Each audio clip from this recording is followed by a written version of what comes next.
We're on a mission from God.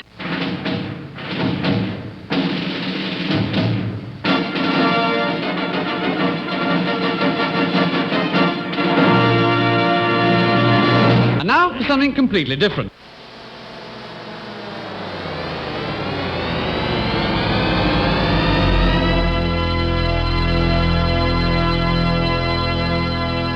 Let's get ready to rumble!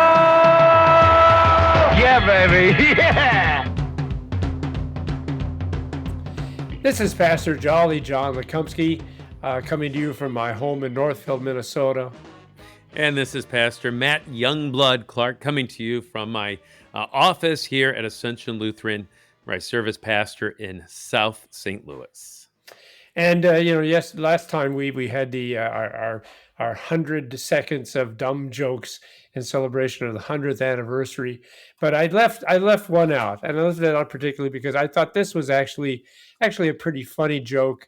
You have to kind of think about it a little bit. I like jokes. You have to kind of think about it. So let me share this with you, and then we'll move on to better things. A first for Wrestling with the Basics, John. A funny joke. This is new territory for us. Well, for me, I don't know. Maybe. But again, you have to kind of think about it. The man who invented autocorrect passed away recently. Did you hear that, Matt? Did you read that? Oh, okay. I did not. It's news to me. Yeah, the guy that invented autocorrect, he died. His fun fair is on Sundial at Moon.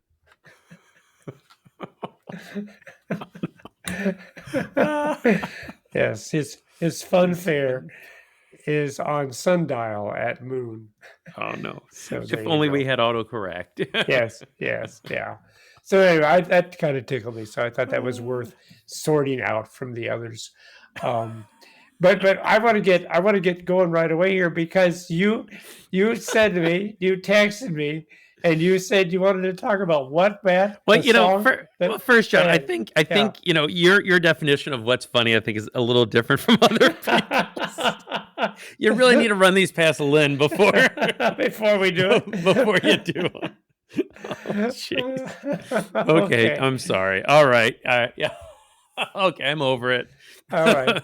Yeah. So yes, thank you, John. Yes, Fun fair at Sundial at Moon. Okay. In case you're wondering. Put that on my calendar. Put that on your calendar. Oh boy. Yeah. So when we're ready to record Wrestling with the Basics, here is how we prepare for Wrestling with the Basics. I'm gonna draw back the curtain so people can see the behind the scenes work that we do. We labor away. Here's how we prepare. John sends me a text that says, "What do you want to do?" I write back what I'm planning to do, and he usually says, "Sounds good." That's about the extent of our coordination for Wrestling with the Basics. But maybe you can tell that as listeners. I don't know. But I don't think that surprises them at all. Yeah. But this past time, what do you want to do? And I said, I'd like to talk about the Song of the Three Young Men. I just okay, whatever that is, I'll go for it. I'm sure I've heard that before, but honestly, I have no idea what you're talking about. Yeah, so I don't think many people do, and that's okay. So where is this coming from? So we haven't talked about this much on Wrestling with the Basics, but over the summer months here at Ascension, we've been engaged in a sermon series that we came up with where we've called it Going Around the World in 8 Hymns. Oh, okay. So we've used our hymnal Lutheran service book, which is a very multicultural hymn book. The hymns have original languages from, I think it's well over 20 different languages that these hymns came from. And we've been just going around the world and using hymns in our hymnal, highlighting them from different places, China and Germany and the United States, of course, Brazil, Australia, Ireland, Kenya. And our last stop was this past weekend, and we were in Jamaica. Really? Believe it or not. We heard the Kenya one. We were actually on our way to Gulf Shores, and we needed a way to worship in the car. Nice. And so we listened to your service, and we heard that was the one. Listen, right? Listen. Yeah, Da, da, listen, da, God da, is da. calling. Yeah, Yeah. good. Yeah, Okay. well, thanks, John, for listening and tuning in.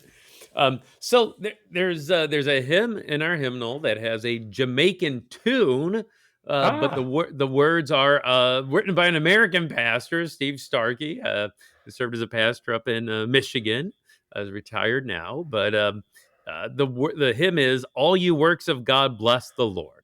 Okay, okay. really a catchy tune. So thank you, Jamaica. It's hymn number 930 in Lutheran Service Book. Our listeners can look it up if you have that hymnal at home or maybe in your church pew.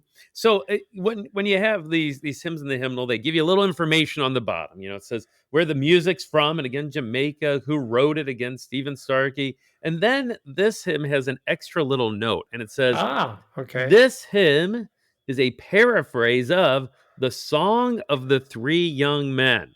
Ah, So, okay. All so right. wait, so then it got me. Well, who are these three young men? Who are these guys? Do I know them? Or they pastor somewhere here in the Lutheran church or what? I think Um, in the 60s they were well known, the three young men. you got Yeah. the you Yeah. got the Four Seasons and you got the three young men. Yeah. So so looking into that a little more, John, it's kind of interesting. All right. These three young men are probably ones that we're familiar with because they are in the Bible, specifically in Daniel chapter 3. And as our listeners hear that, maybe they're starting to guess who they are. They're guys by the names of Shadrach, Meshach, and Abednego. All right. So let's look again at that account of those three guys, those three young men, and then I'll share with you where their song comes in. Where their song Okay, comes cool. in. Yeah, because I don't know that I've ever heard of Yeah, that yeah, phrase yeah. before. Well, yeah, yeah, I know, and don't feel bad because it's sort of an apocryphal song. We'll talk more Ah, about that in just a okay, second. cool. But just to set the scene, the Israelites, some of them were taken. You know, they were the land of Judah, southern kingdom, taken over by Babylon, and Babylon chose kind of the youngest, the brightest, the best to be taken to Babylon, and among those were Daniel, but also Shadrach, Meshach, and Abednego. So these are the Bible shares with us in chapter 1 of Daniel. They're young men. We don't know how old they were for sure. Were they high school age, college age? You know, they're younger guys. They're good looking. It does tell us they're smart. Yeah, and that's what the king was after. King Nebuchadnezzar of Babylon. And so God blesses them and their work, and they even have a place there in the king's court.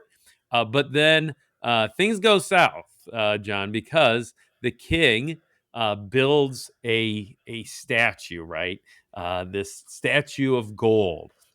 And then we'll read about that account of how that affects guys like Shadrach, Meshach, and Abednego. So if we want to read Daniel chapter 3, beginning with verse 1, if you could just read chapter 3, verse 1, just the first verse for us. Okay, so King Nebuchadnezzar made an image of gold whose height was 60 cubits and its breadth 6 cubits. He set it up on the plain of Dura in the province of Babylon. All right. So this is an image of gold. It's an idol. All right. And Yeah. it is big. So a Yeah, cubit, cubit is kind of the span from the tip of your middle finger to your elbow. So it's about a 18 inches. 18 inches. yeah, exactly. So about Or a foot. 45 centimeters for the people that are listening to us in Europe. That's very thoughtful of you, John. Well, that way the metric system. they don't have to make the conversion we made. That's for. good. Yeah, I Yeah. like that. So it's for us Americans, it's about a foot and a half, right? So Yeah. when you do the math, this image is about Wow. 9 feet wide and about 90 feet tall. This Wow. golden image. So Wow. it's like as tall as a 9-story building. And Yeah. we also get this little detail. He sets it up on the plains, so that even adds, I think, to how striking this image looks. Is everything's flat around it appears, except for this huge 9-story golden image. But that's bad news. Bad news because it's Yeah. not just there for aesthetic reasons. It's there to be, sadly, to be worshipped.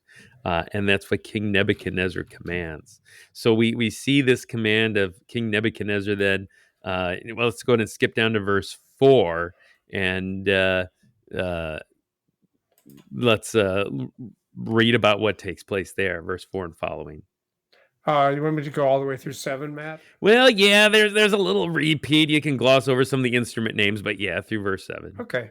And the herald proclaimed aloud, "You are commanded, O peoples, nations, and languages, that when you hear the sound of the horn, pipe, lyre, trigon, harp, bagpipe, and every kind of music, you are to fall down and worship the golden image that King Nebuchadnezzar has set up.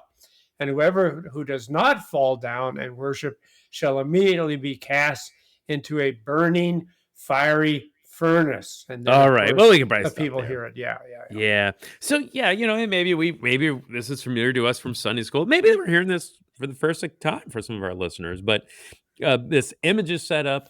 When music starts playing, then the command is everyone's supposed to bow down. It looks like they even gather all the people together in order to do this. So that's the plan. And there's a penalty if you don't do it. If you don't do it, they're going to be cast into a burning, fiery furnace. All right. So that's made clear. Okay. So don't you wait? They love that. That it's not just a furnace; it's a fiery furnace. It's not just a fiery furnace; it's a burning fiery furnace. Yeah. I know. It's exactly. I mean, I think the episode is, it is hot. It's super hot. Yeah, right. This hot. is no It's small really thing. Hot. It's not like summer in Florida in St. Louis, but it's close. It's close. It's almost as hot as summer in St. Louis. Almost as hot as summer in St. Louis. Yeah. It's a dry heat though in that furnace. A dry heat. That's right. It's not as humid. All right. Yeah. So let's keep going. Now, what did the three young men do? Shadrach, Meshach, and Abednego. So verses 8 through 12. Therefore, at that time, certain Chaldeans came forward and maliciously accused the Jews. They declared to King Nebuchadnezzar, "O king, live forever. You, O king, have made a decree that every man who hears the sound of," and you all know those things, "you should bow down and worship. And whoever does not fall down, you're going to be cast into," again, not just a furnace, but a burning, fiery furnace.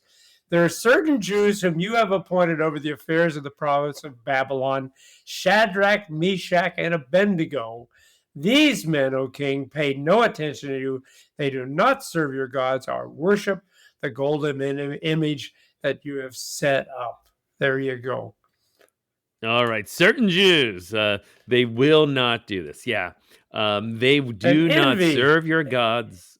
They envy them. So they're apparently doing a really good job.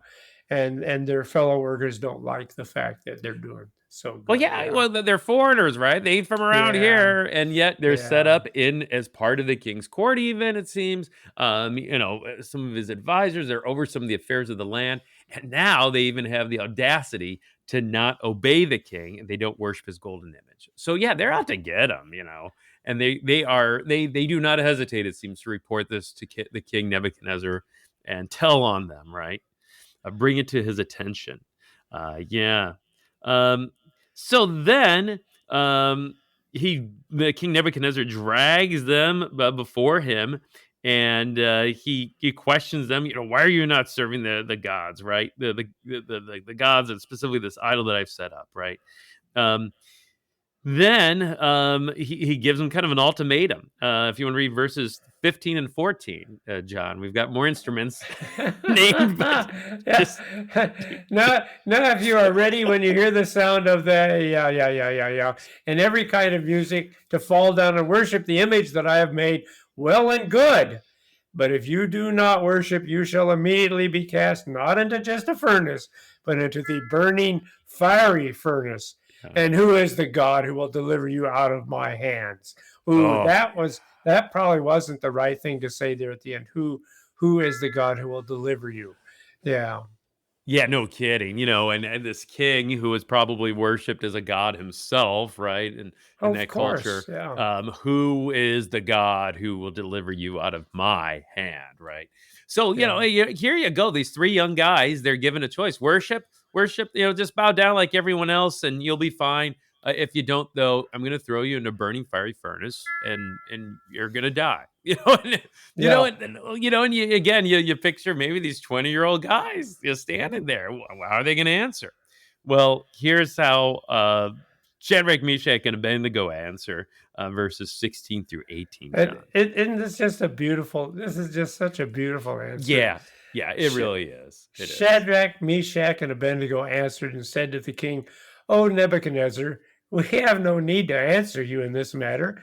If this be so, our God whom we serve is able to deliver us from the burning fiery furnace, and he will deliver us out of your hand, O king. But if not, be it known to you, O king, that we will not serve your gods or worship the golden image that you have set up. And I always love that response. We have no idea how it's all going to work out, but it doesn't make any difference because in the end, our God's going to take care of us. Whether he keeps us from being burnt up or not, we're not going to serve any other God but him. Yeah, isn't that beautiful? Yeah. We are going to worship Yahweh, the Lord, the one true God. He can deliver us. We know it. Yeah. We know it. But even if he doesn't, we're going to still trust in him and serve him. Wow. Well, and doesn't that reflect the fact what we were talking about last week too, that we know whatever goes on here is not the end of everything. It's not the end of everything. There's something much, much better that the Lord has in store for us. So whatever happens here, but it's not, none of it's a finality.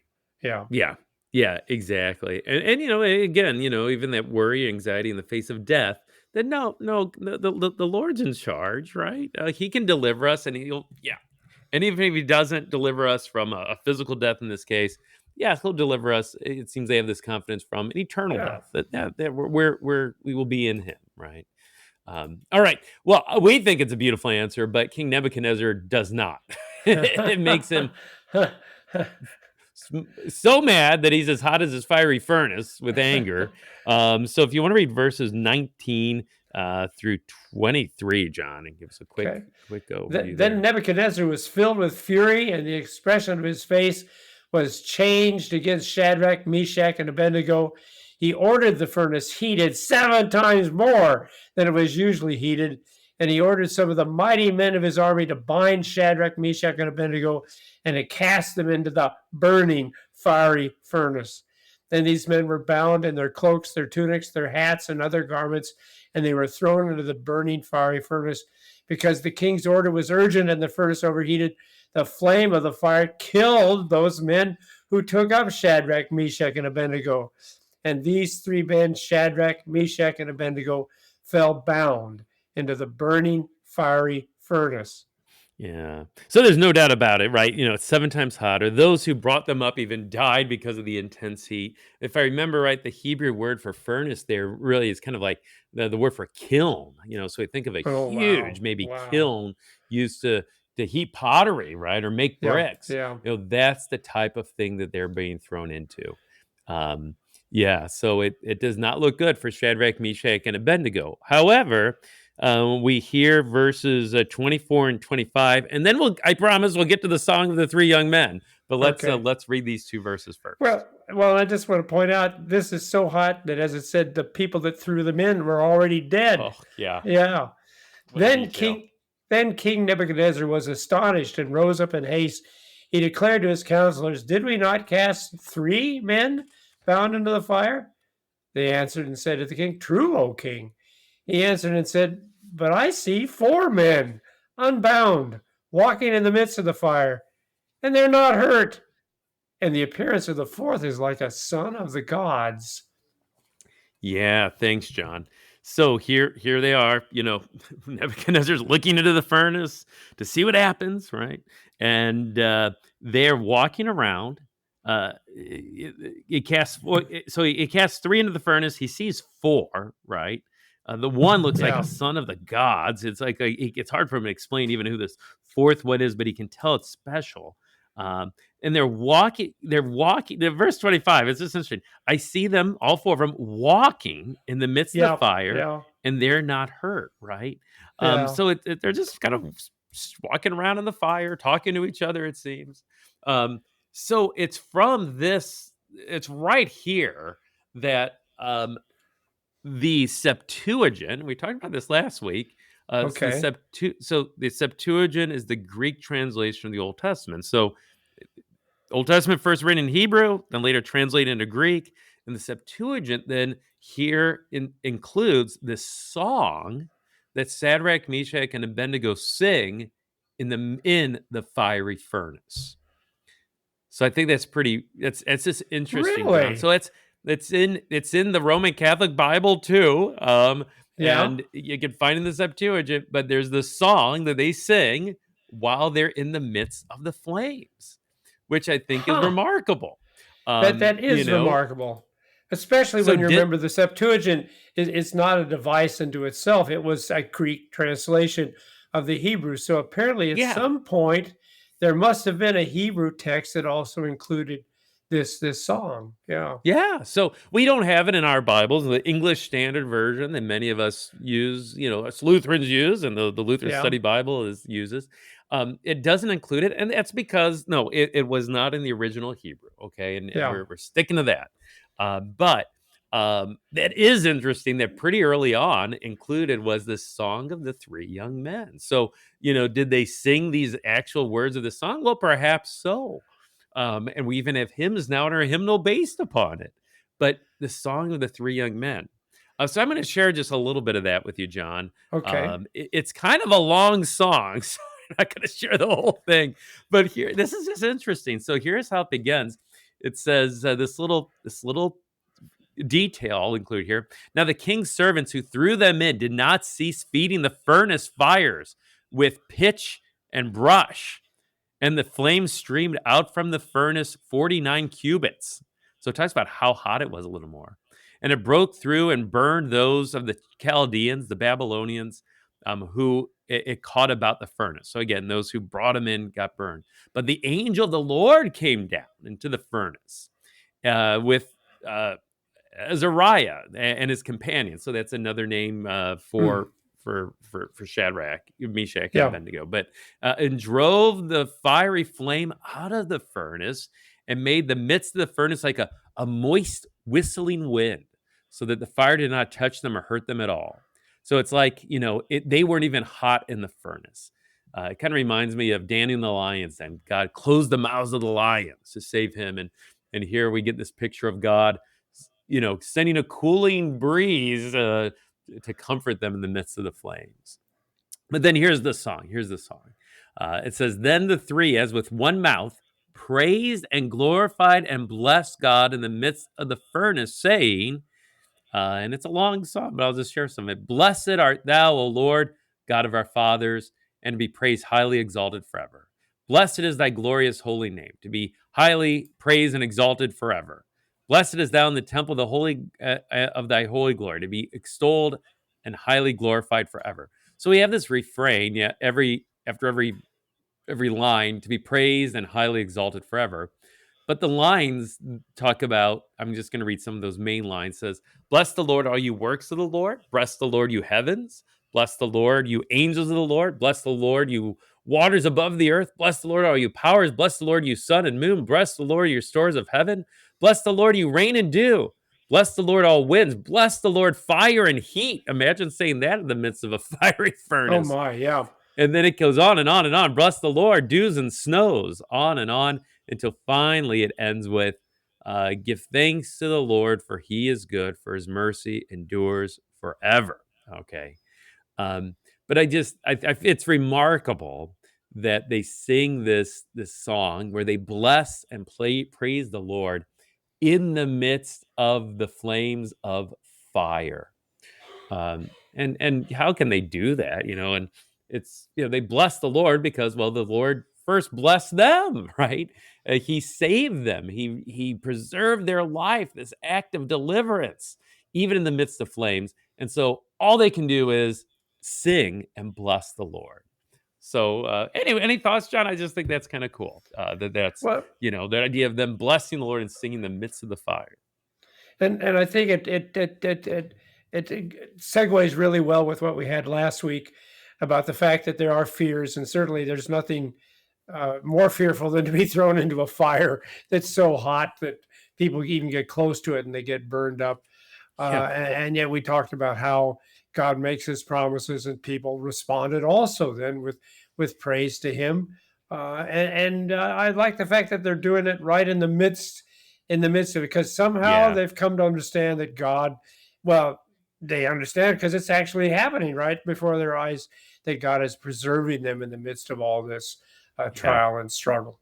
Yeah. And then that fourth one in the fire, it's an angel, or, an angel of the Lord. And it seems, most scholars think, well, this is even Jesus himself, before he's incarnate, before he takes on flesh, right? And is born of Mary, obviously, but still, this is God himself present with them in the midst of the flames.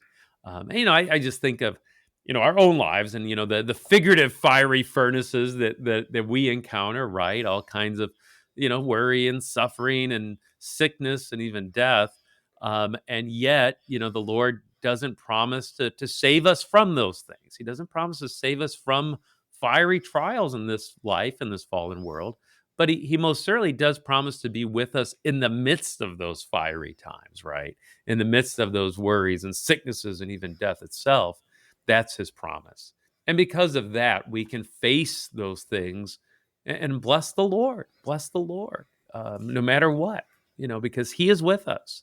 He preserves us. He has first blessed us, right, in Jesus Christ, the one who came into this fiery furnace of the world, right, to save us and even take God's, the fire of the cross and his Father's wrath upon himself to deliver us, And I guess my final thought, John, was just, you read on then what happens, and King Nebuchadnezzar, he sees this all take place. Shadrach, Meshach, and Abednego come out of the fiery furnace, and verse 28, if you could just read that, John, for us, what King Nebuchadnezzar does. Nebuchadnezzar answered and said, "Blessed be the God of Shadrach, Meshach, and Abednego, who has sent his angel and delivered his servants who trusted in him, and set aside the king's command, and yielded up their bodies rather than serve and worship any god except their own God." Yeah, so here King Nebuchadnezzar, we don't know his heart, but he seems to have somewhat of a change of heart, and recognizes with awe and wonder that the God of Shadrach, Meshach, and Abednego, who's also our God, right? The one true God, the Lord, has delivered them, right? No one could do this except, their God. So I just think of the witness that Shadrach, Meshach, and Abednego were to still bless the Lord in the midst of that fire, and how we can be a witness too, that in the midst of those fiery trials of life, as we still trust in the Lord and even bless the Lord rather than curse him, right? What a witness that is to others around us, so that they too might know that they might know our God, that they might know Jesus, the one who delivers us, the one who's first blessed us. And I think that's the thing that we need to note in this, because sometimes, and they recognize that maybe God wouldn't deliver them from the fire. They acknowledge that, and sometimes God doesn't. But in this particular case, it was not just that they would be saved, but that even a King Nebuchadnezzar might come to faith. So it's important for us to remember, if God is preserving us, it is, as you said, because he wants to testify to his faithfulness and love for all men. Well, thank you for listening. This, again, has been another episode of Wrestling with the Basics.